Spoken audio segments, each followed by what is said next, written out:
And good morning again, and welcome to Your Money, Your Life with Sherrill Braswell. Good morning. How are you, dear? So glad to have you this morning. I'm doing great, and I hope you are. Yes, ma'am. You know, we're going to talk about this morning a subject. Listen up, because none of us know what we need to know about Medicare. And we're going to talk about inflation affecting Medicare this morning. That is a big topic, so listen up. Yeah. Sherrill, what trends are we seeing in Medicare cost? Yeah. Of course, for the last few years we've dealt with COVID.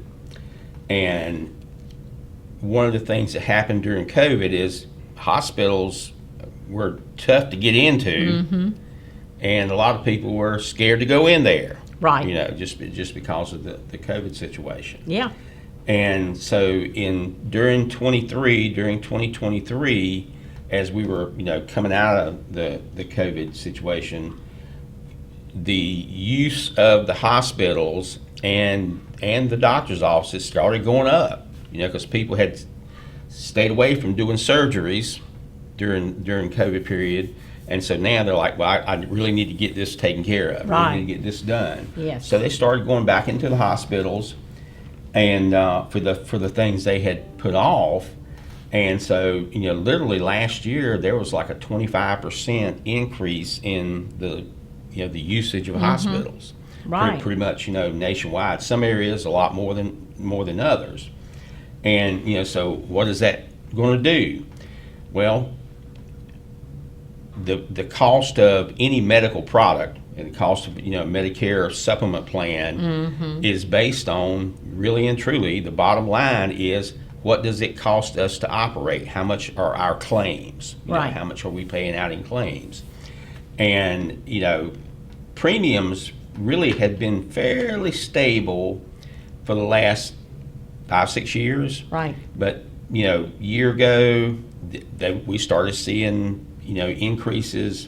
The national average has been like 10 to 15%. But I can give you examples of people that we have as clients that a particular company has gone up 25% in the cost of their monthly premiums, and it's because claims are up. People are using it, trying to catch up from things they didn't do. Right. So that's the base, kind of the baseline of Medicare, and why things are going up. Well, I hear, I get on Medicare next year.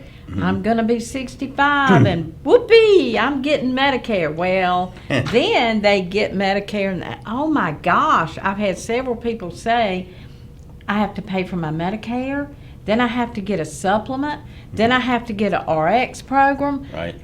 or policy, and but I have to get all this, and it's costing me more than my insurance. People tell me that. Yeah. So is it more typically than what you were paying in Blue Cross or whatever? The majority of cases I talk with, it is Medicare is going to be a benefit. It's going to be a little less than what they were spending. So, but what can you do to actually, affect the cost of your Medicare? Like if you're going to do a Medicare supplement, what can you do? Yeah. Obviously people who are coming into Medicare for the first time, the good news for them is no matter what your health condition is, you're going to be able to get a Medicare supplement. There's no medical underwriting for you during your initial enrollment period, which is for some people it's been a great thing. If you're an existing Medicare recipient, beneficiary, what can I do? My premiums are now, I'm paying $300 a month or $400 a month for a premium because they've been in there 5, 6, 7, 8, 9 years. And, a lot of people who came onto Medicare before 2020 enrolled in what was called an F plan, like F like in Frank. Oh, wow. I haven't an heard F of plan. that. And well, you can't get it anymore. Okay. For as far as incoming people goes. But that was a Cadillac, if you want to refer to it. That was a Cadillac plan. And it paid for everything. You paid your premium, and that's all you had to do. Well, those plans have skyrocketed in premium. And, because they pay for everything. So did people even blink about going to the doctor's office? No. I got a hangnail. I'm going to see the doctor. And that's why and that's why the premiums went up. Today, That's part, yes. And so what we've done with a lot of those people this year is we're moving them from a Plan F into either a Plan G or Plan N. G like George, N like Nancy. And the Plan G is just about like the F. The only difference is you do pay for your Part B deductible. So that means, like my dad paid him on a supplement forever and a day, and at the beginning of every year, I thought I didn't have to pay for anything. I got a $200 bill, and you have to pay that deductible at the beginning of the year. So the first time or two you go to the doctor's office, you're going to pay for it. Right. Then after that, you're fine. Well, the advantage to the G plan for you is that it's anywhere from $50 to $100 a month less than a Plan F. Oh. So okay. if you're saving $60 a month, that's $700 a year. You can easily afford to pay that $250 deductible, right, and save that money. Makes sense. And Plan Gs are great. They're the new Cadillac plan for people coming in. But the downside for the G plan is that and this is getting in the weeds a little bit, but based on CMS regulations and things like that, the Plan Gs are going to become pretty expensive in a few short years. I mean, I really see that's going to be the next situation that's going to happen there. So what I like to do with people is look at what's called a Plan N, and it is just like the G. You pay that Part B deductible at the beginning of the year, and when you go see a doctor, you can be charged a copay of up to $20. However, that Plan N tends to be 20 to 30% cheaper than the Plan G. I did a couple in the last day or two, and the Plan G for those folks was going to be about $120. The Plan N was going to be $87. Okay. Wow. So if you're fairly healthy, and I'm saving $500 a year on premiums by using the N versus the G, I can go see the doctor 15 times, right, and still come out ahead. And that's where the underwriting process comes in. Yes, it does. Because anything that you do, the like I said, when you're coming into Medicare, you're what I call a guarantee issue situation. No matter what your health is, you're in. Right, you're in. And with a Medicare supplement, I can change that plan any time of the year. So, when we see increased notifications going out to our clients, we'll get in touch with them and say, hey, I know you've already got this, you've seen this increase coming, let's look. And so, but you have to go through the underwriting process. Well, I've had, Sherrill, a couple of people tell me that their supplement, two people have told me that in conversations that I've been in, their supplement keeps going up. They said every time I turn around, like every 3 or 4 months, I mean, it doesn't stay the same for a year. I mean, every 2 or 3 months, they said their supplement company keeps going up. There are some that do that. I mean, I can tell you that. So you've got to know. Yeah. That's why you need to go see Sherrill. First of all, you don't know which plan is better for you. Yeah. You don't understand the G's and the N's and all of this. Yeah. you've got to understand, and you have to look at your individual Yes. situation. We Yes. cannot stress that enough to people. Yeah. You know, everybody's got an individual situation, and so Sherrill can look at it's not blanketed. It's not at all, just everybody, Yeah. cookie cutter. You're right. Yeah, no, your situation makes a huge Yeah, impact on what you need to be yeah, doing. yeah, It truly does. It truly does. And, the good thing about, we being an independent is that, we kind of know which companies will accept certain situations. Like the things that you have a hard time getting placement for people is, depending on the type of diabetes you have. Some companies will take you, some won't. And also what happens in underwriting is maybe you're taking a prescription. I can't think of an example of a particular drug, but there are a lot of drugs that do more than one thing. right, They can be used for more than one thing. And so you send in this list of prescriptions for this person, and one of those drugs maybe is something that also takes care of cancer. So they refuse that person because they're thinking, well, they got cancer.